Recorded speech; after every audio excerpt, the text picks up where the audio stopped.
project is called GRACE, which stands for Gesture and Gaze Recognition for Accessible Collaborative Environments.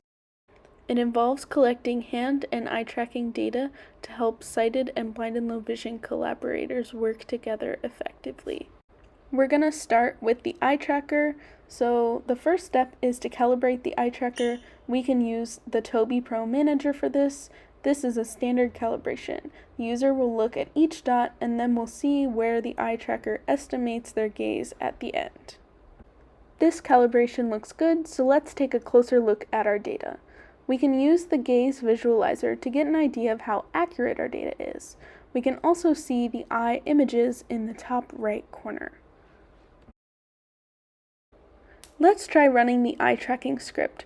We're going to open our tester website and stare at it for a few seconds. Then we'll get some cool plots. The first is the raw data, with red and blue being each of the eyes and the green being interpolated data for small gaps. Next is the centroid data, which is where the eye was fixated in one spot for some time.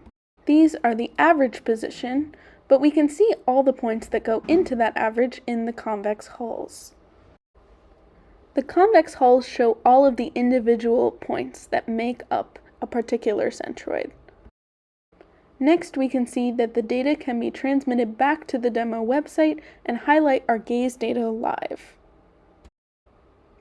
Finally, you can take a look at the objects that can be sent to a blind or low vision collaborator screen reader.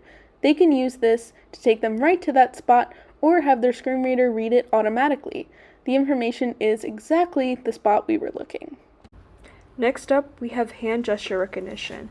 We're running a program that uses the media pipe library to recognize hand gestures with the simple multi-layer perceptrons. In this video, it recognizes 3 different hand gestures: open hand, closed hand, and pointing. Now let's run a program that helps us track where the user is pointing at on the monitor screen. The user is first doing an open hand gesture to make sure that their finger is being tracked, and now they're shifting from an open hand to pointing. The red dot represents where the user is pointing at, and the user does an open hand again to stop tracking. To see where the pointing vector intersects with the monitor screen, we run a plotting function. And on this plot, we got 2 clusters of blue dots.